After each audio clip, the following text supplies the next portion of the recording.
One thing I've noticed in recruiting, if you come to Indiana on a visit, they're not bringing kids in just to bring them in. If you come on a visit, you're more than likely getting offered. Yeah, for the most part, especially in that 23 class. The last, I think it's they've had 6 class of 23 players go to IU for an unofficial visit. Those 6 did not have offers ahead of time, and then I believe it is 5 of them now that have left campus with an offer following that visit. So it just shows you, one, not only are these kids super interested in going to Indiana without an offer, but two, the coaching staff is putting a huge priority to get involved into a lot of these class of 23 recruitments way earlier on than a lot of other coaches are at this point, but obviously way more than the previous staff. They just know how important setting kind of the groundwork and the foundation for the Indiana program is going to be with not only the 2022 class, but even more so in the 23 class.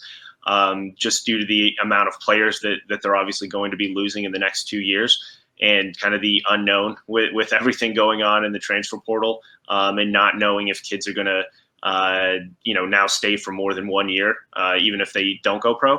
So they are making sure that they're out in front in a lot of these recruitments, and early on they're making it a huge priority to do so. Yeah, no question. There's going to be a lot of questions. They don't know what they're going to have.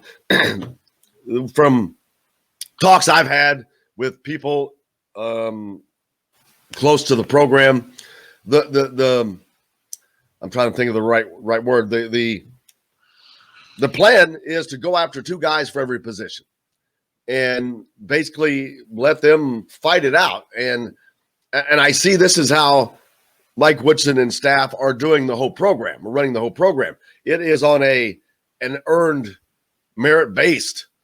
If you're playing, it's because you're going to earn minutes. If you're on the floor, it's because you've earned it to be there. There's no more of the entitlement because I don't have anyone else to be in. He wants to make sure he has the talent, but not only has the talent, he has the talent that wants to play the most. So it's the old Tom Allen, iron sharpens iron thing, where that's exactly what they want. They want, 13 guys that can come in and rotate in and fight on the practice floor. They didn't have that before. They could not have a competitive practice a year ago, Alec. I mean, you could not put 5-on-5 and it be competitive. And that's no longer the case. Yeah, and I think you see that with the guys that they're bringing in for visits, right? I mean, the majority of these guys coming in, just look at all the official visits for the class of 2022 this month. 3 of them are in the top 40, top 45-ish in the rankings, and you have a couple others who are still in the top 100 to 110 in the rankings. And you just didn't see that. You didn't see a lot of the top players in the country wanting to come to Indiana for visits in the past. And that's just what Mike Woodson was able to do in the previous 3 months here, getting Tamar Bates, getting Miller Kopp, getting Xavier Johnson. There's a lot of these guys now want to come to IU, and they want to come there because they know that not only is the staff going to be able to push them, but a lot of the guys around them are going to be able to push them as well, just because of the talent that you just said from 1 to 13. I don't know of the last time Indiana specifically had this talented of a team from 1 to 13, top to bottom. It's just one of the more talented rosters they've had in the past 10 years, I would say. Oh, without question. And this is how it should have been for that entire period. Unfortunately, it wasn't. I don't understand why certain coaches weren't able to coach to recruit at this level, because you should be. When you have an Indiana behind you, you should be. And when you stop using Indiana as Indiana and stop promoting Indiana as Indiana, but stop being Indiana, that's where the problem came. And Mike Woodson has come in and said, no, this is Indiana, and this is going to be Indiana, how it was when I was here. And that's the exact way it has been. And that's not the same time as Dane Fife, but it's the same way.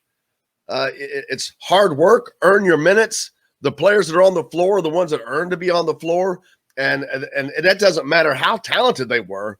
I promise you, whether it was the Knights era or whomever, you're not on the floor if you're not worthy to be on the floor.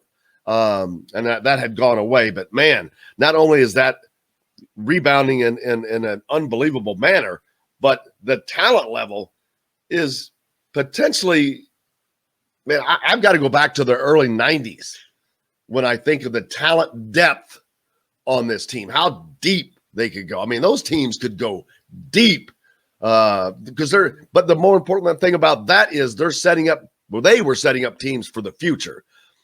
This is a little different scenario, a different beast. I think you can set up teams for a 2-year run now. You've got this year, next year, this year, next year.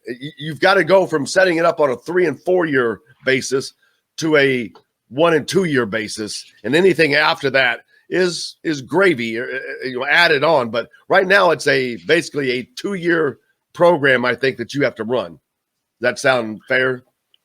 Yeah, I think you could even go to 1 year at that point, just because, I mean, the transfer portal every single year now is going to be just another recruiting tool that we've talked about, obviously nonstop since it went into effect. But you don't know how many of these guys you're going to have now from year to year.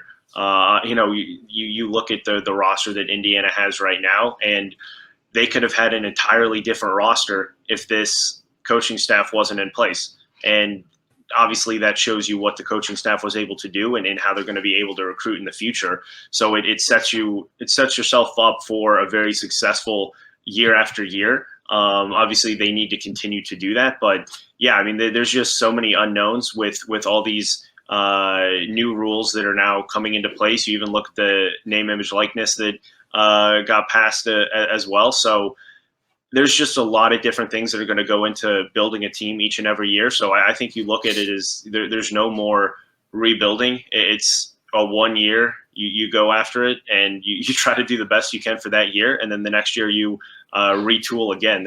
I don't think you're going to see a lot of coaches continue to get 4, 5, 6 years. It's going to be more, 2 or 3. And if they're not able to get it done, then, you move on to the next one. Well, that's going to make it even more difficult for schools to have to be dealing with that. And that's something that's not something Indiana's got to worry about right now. But more importantly, the fact that you've got a Michael and everyone was concerned about his age and this and that. Well, man, he's playing. I don't think that college basketball has ever been a more younger man's game from a coaching standpoint than it is right now. Because, like I just said, normally you could recruit on a 3-4 year plan. That's over. Because that would allow you to be a little more relaxed, I think, a little more sit back and plan a little bit. And now it's more always up on your edge, always up on the edge, like you said. But he's out as active as anybody. And I think he's digging it. I think he likes it. I think he likes the challenge of bringing his alma mater back. But the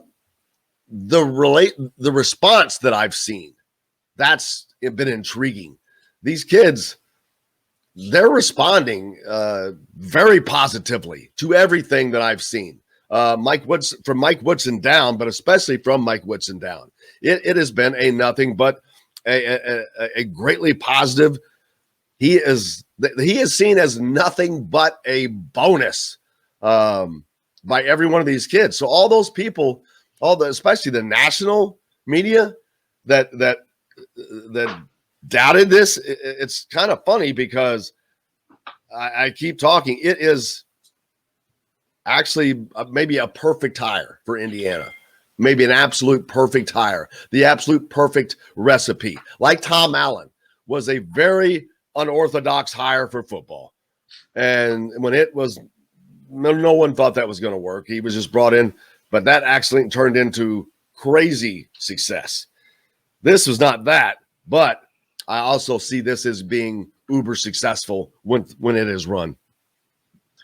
Absolutely. And I think not only are a lot of these recruits talking so highly of Coach Woodson and the rest of the coaching staff, but when I talk to either the AAU coaches or the high school coaches, they're saying the exact same thing. They know what the previous staff either had relationships and didn't really work out the best, probably you could say. But a lot of these coaches tend to, talk a little bit into their players' ears about certain schools, certain relationships that they have on certain coaching staffs. And a lot of these high school coaches and AAU coaches have great relationships with every single member of that coaching staff already. And you just add Mike Woodson onto the top of that, a guy who we've talked about before, played at the highest level, coached at the highest level. That's just going to continue to add to that Indiana tradition that they have of getting back to the top of the Big Ten and nationally recognized. And it all starts with that coaching staff and those relationships and the trust that a lot of these players and coaches have to send their kids off to Indiana to develop, to get to the highest level. Absolutely. And now that is back to being Indiana. And maybe more so, Indiana was not looked at, even during Bob Knight, it was not looked at as a vehicle to the NBA. As a matter of fact, it was always talked about how Bob Knight did not recruit NBA-type players, but he sure put a lot of them in the NBA because they were so fundamentally sound. But this is a staff that specifically is working with players to develop them for the college game, but to go on to the NBA. That's something that has never been offered at Indiana, I think, with that specifics in mind. There's no coach that's ever talked about it that we're grooming you. And Indiana has the staff that can do that exact thing and are doing that exact thing. And it is going to pay great dividends. I saw that just yesterday, Kofi Coburn in the transfer portal. He's already in the draft. So what that says, if he doesn't go and stay in the draft, he's going someplace else. The Big Ten is changing next year. Illinois is done.